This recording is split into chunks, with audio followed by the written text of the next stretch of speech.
Students, in this video we can study about the characters of acquired immunity. In the last lecture we can study about the barriers of innate immunity. In this lecture we can study about the characters of acquired immunity. The first character of the acquired immunity, the immunity which develops after birth is called acquired immunity. He immunity अशी आहे की जी आपल्या बर्थनंतर आपल्या जन्मानंतर आपल्या बॉडीमध्ये develop होत असते. आपण जसजसं वेगवेगळ्या पॅथोजनना फेस करू तसतसं ही इम्युनिटी आपल्या बॉडीमध्ये डेव्हलप होत असते. म्हणून या इम्युनिटीला ॲक्वायर्ड इम्युनिटी असं म्हटलं जातं. Second character, it is non heritable, it does not transfer from parents to offsprings. ही इम्युनिटी अनुवंशिक नाही, ही आपल्या पालकांकडून आपल्याला ट्रान्सफर केली जात नाही, तर ती आपल्याला स्वतःला डेव्हलप करावी लागते. जसजसं आपण वेगवेगळ्या पॅथोजनना फेस करू तसतसं ही आपल्या बॉडीमध्ये डेव्हलप होत असते. ही इम्युनिटी किती प्रमाणात डेव्हलप करायची हे आपल्यावरती डिपेंड असतं. त्याचं एक उदाहरण सांगायचं झालं तर मी नेहमी मुलांना एक उदाहरण देते. तोडकरी कामगारांचा मुलगा आणि चांगल्या फॅमिलीतला एखादा मुलगा जो पहिल्यापासून जन्मापासून ॲक्वाचं पाणी पित असेल, या दोघांमध्ये जर कंपॅरिझन केलं तर ॲक्वायर्ड इम्युनिटी चांगली कुणामध्ये डेव्हलप झाली असेल तर तोडकरी कामगाराच्या मुलामध्ये. बघा, नेहमी ॲक्वाचं पाणी पिणारा जो मुलगा आहे त्यानं एखाद्या वेळी वेगळ्या ठिकाणचं पाणी पिलं तर तो लगेचच आजारी पडतो. पण तोडकरी कामगारांच्या मुलांना दररोज वेगवेगळ्या ठिकाणी जावं लागतं आणि दररोज वेगवेगळ्या ठिकाणचं पाणी प्यावं लागतं. त्यामुळे त्यांच्या बॉडीमध्ये लहानपणापासूनच ॲक्वायर्ड इम्युनिटी चांगल्या प्रकारे डेव्हलप झालेली असते. त्यामुळं ते कोणत्याही ठिकाणचं पाणी पिलं तरी आजारी पडत नाहीत. पण ॲक्वाचं पाणी पिलेला जो स्टुडंट आहे किंवा जो चाइल्ड आहे तो इतर ठिकाणचं पाणी पिला की लगेचच तो आजारी पडतो. हे एक साधं सोपं उदाहरण मी नेहमी मुलांना देते. म्हणजे आपण जेवढं वेगवेगळ्या पॅथोजनना फेस करू तेवढ्या आपल्या बॉडीमध्ये काय होत जाणार आहे तर ॲक्वायर्ड इम्युनिटी डेव्हलप होत जाणार आहे, कारण ती आपल्याला अनुवंशिकतेने मिळालेली नाही. त्यामुळे ती किती प्रमाणात डेव्हलप करायची हे आपल्यावरती डिपेंड आहे. Next character of the acquired immunity it is also called as specific immunity because it acts against the specific disease causing agent. या इम्युनिटीला स्पेसिफिक इम्युनिटी असं सुद्धा म्हटलं जातं, कारण ही स्पेसिफिक पॅथोजनच्या अगेन्स्ट स्पेसिफिक रिस्पॉन्स देत असते. म्हणून या इम्युनिटीला स्पेसिफिक इम्युनिटी असं म्हटलं जातं. The fourth character of the acquired immunity, contact with pathogen is necessary. या इम्युनिटीमध्ये कॉन्टॅक्ट पॅथोजन बरोबर होणं नेसेसरी का आहे तर मगाच्या कॅरेक्टरवरून तुमच्या लक्षात आलं असेल की स्पेसिफिक इम्युनिटी म्हटलं जातं या इम्युनिटीला. म्हणजे एखादा पॅथोजन बॉडीमध्ये एंटर केल्यानंतर त्याला रेकॉग्नाइज केल्याशिवाय, त्याला ओळखल्याशिवाय ही इम्युनिटी त्याच्या अगेन्स्ट अँटीबॉडीज तयार करू शकत नाही. That's why contact with pathogen is necessary. The next character of the acquired immunity, it is temporary. Means when antibodies are produced within the body, these antibodies kill the pathogen and then these antibodies become denatured. That's why this immunity is temporary. Next character, it is acquired during lifetime, therefore it is also called adaptive immunity. या इम्युनिटीला adaptive immunity असं म्हटलं जातं कारण ही immunity आपल्याला स्वतःला develop करावी लागते. जसं अनुकूलता म्हटलं जातं. अनुकूलता म्हणजे काय तर वेगळ्या एन्व्हायरमेंटमध्ये टिकून राहण्याची क्षमता निर्माण करणं. तसंच यालाही ॲडॅप्टिव्ह इम्युनिटी का म्हटलं जातं तर वेगवेगळ्या पॅथोजनच्या अगेन्स्ट ही डेव्हलप होत राहते, बॉडी स्वतः डेव्हलप करत असते, म्हणून ह्याला ॲडॅप्टिव्ह इम्युनिटी असं सुद्धा म्हटलं जातं. And last character of the acquired immunity, it is present only in vertebrates. Acquired immunity ही फक्त व्हर्टिब्रेट ॲनिमल्समध्ये प्रेझेंट असते, इनव्हर्टिब्रेट ॲनिमल्समध्ये प्रेझेंट नसते. पण innate immunity invertebrate as well as vertebrate ॲनिमल्समध्ये प्रेझेंट असते. आपण शेवटच्या गेल्या लेक्चरमध्ये बघितलं की इनेट इम्युनिटीच्या बॅरियर्समध्ये स्किन येते, म्युकसचं मेम्ब्रेन येतं, फॅगोसायटिक सेल्स येतात. या सगळ्या गोष्टी इनव्हर्टिब्रेट्समध्येही प्रेझेंट असतात आणि व्हर्टिब्रेट्समध्येही प्रेझेंट असतात. म्हणून इनेट इम्युनिटी दोन्हीमध्ये प्रेझेंट असते, इनव्हर्टिब्रेट्समध्ये आणि व्हर्टिब्रेट्समध्ये सुद्धा. पण acquired immunity present only in vertebrates. पुढे आपण बघूया unique features of acquired immunity. The unique features of acquired immunity. The acquired immunity has 4 unique features. The first unique feature of the acquired immunity is the specificity. It can produce specific antibody or T lymphocyte against a particular antigen or pathogen. ही जी immunity आहे ही immunity specific immunity आहे. आपण बघितलं मागच्या स्लाइडमध्ये, या अक्वायर्ड इम्युनिटीला स्पेसिफिक इम्युनिटी असं सुद्धा म्हटलं जातं, कारण ही इम्युनिटी स्पेसिफिक पॅथोजनच्या अगेन्स्ट वेगवेगळ्या अँटीबॉडीज तयार करत असते. त्या पॅथोजनच्या अगेन्स्ट तयार केलेल्या अँटीबॉडीज दुसऱ्या पॅथोजनवरती काम करू शकत नाहीत. म्हणून ह्याचं पहिलं युनिक फीचर आहे स्पेसिफिसिटी. याचं एक उदाहरण द्यायचं झालं तर बघा, आपल्या बॉडीमध्ये एखादा व्हायरस एंट्री झाला, फॉर एक्झाम्पल पोलिओ व्हायरसचं इन्फेक्शन झालं आपल्या बॉडीमध्ये, त्यावेळी आपली इम्युनिटी पोलिओ व्हायरसच्या अगेन्स्ट अँटीबॉडीज तयार करते. पण त्याच अँटीबॉडी जर आपल्याला इन्फ्लुएन्झा व्हायरसचं इन्फेक्शन झालं तर काम करणार नाही. म्हणून या इम्युनिटीला काय म्हटलं जातं, स्पेसिफिक इम्युनिटी म्हटलं जातं. आणि म्हणून तिचं पहिलं युनिक फीचर आहे specificity. The second unique feature of the acquired immunity is the diversity.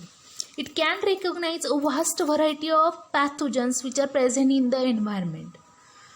ही जी इम्युनिटी आहे ती व्हास्ट व्हरायटीच्या पॅथोजन्सना रेकॉग्नाइज करू शकते, त्याच्या अगेन्स्ट काम करू शकते. म्हणजे एन्व्हायरमेंटमध्ये असणाऱ्या प्रत्येक पॅथोजनच्या अगेन्स्ट काम करण्याची कपॅसिटी, प्रत्येक पॅथोजनला रेकॉग्नाइज करण्याची कपॅसिटी आपल्या ॲक्वायर्ड इम्युनिटीमध्ये असते.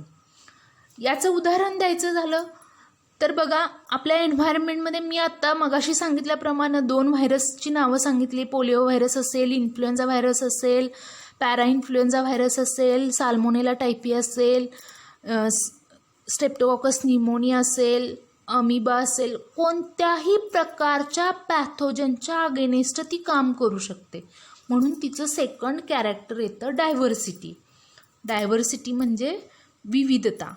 विविधता कशाची घ्यायची इथं, तर पॅथोजन्सची घ्यायची. आणि त्या पॅथोजन्सना रेकॉग्नाइज करण्याची, ओळखण्याची कपॅसिटी आपल्या ॲक्वायर्ड इम्युनिटीमध्ये असते. म्हणून हिचं सेकंड कॅरेक्टर येतं डायव्हर्सिटी.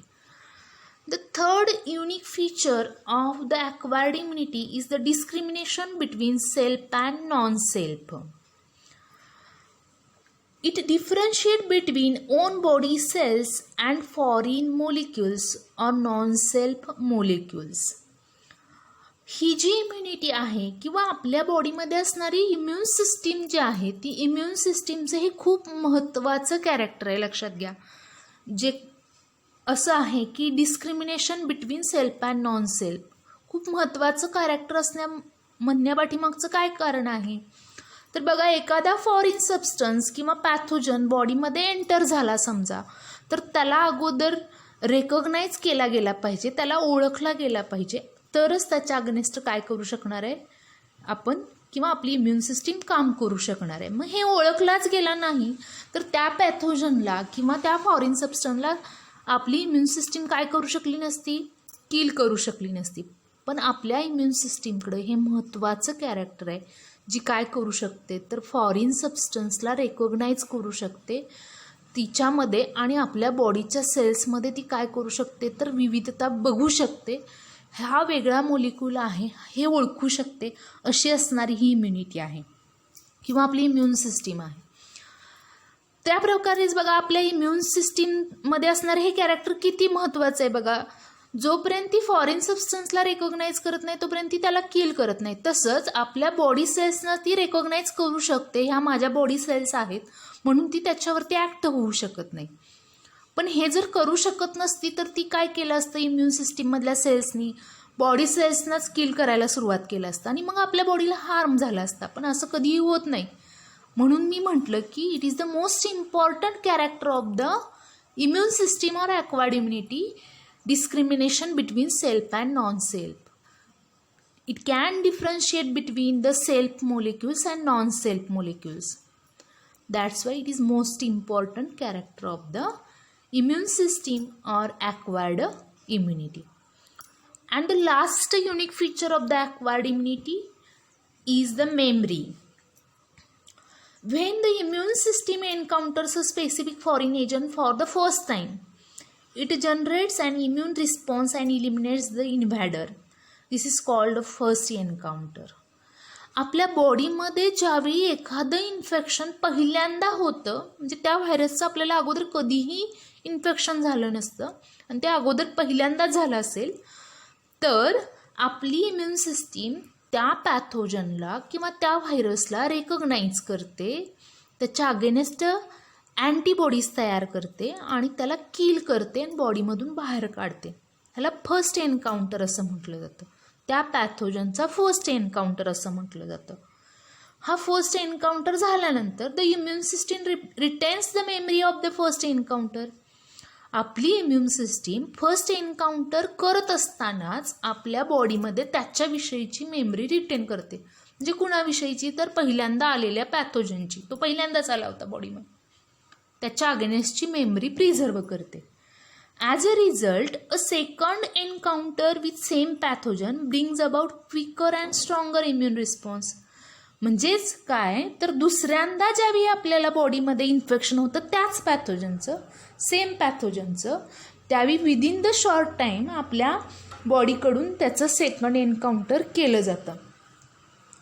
म्हणून हे महत्त्वाचं कॅरेक्टर आहे की एकदा जर एखाद्या पॅथोजनच्या अगेन्स्ट इम्युन रिस्पॉन्स डेव्हलप झाला असेल, त्यावेळी आपल्या बॉडीमध्ये काय प्रिझर्व केली जाते, तर मेमरी प्रिझर्व केली जाते. म्हणूनच बघा, पोलिओचं व्हॅक्सिन जे आहे ते आपल्याला वयाच्या 5व्या वर्षापर्यंत दिलं जातं. त्या व्हॅक्सिनमधून आपण डेड किंवा डिनेचर असणारा व्हायरस, त्याचं जे डिनेचर केलेलं टॉक्झिन आहे ते घेत असतो. ते घेतल्यामुळं काय होतं, तर आपल्या बॉडीमध्ये वयाच्या 5व्या वर्षापर्यंत पोलिओच्या अगेन्स्ट इम्युनिटी तयार होते आणि मेमरीसुद्धा प्रिझर्व केली जाते.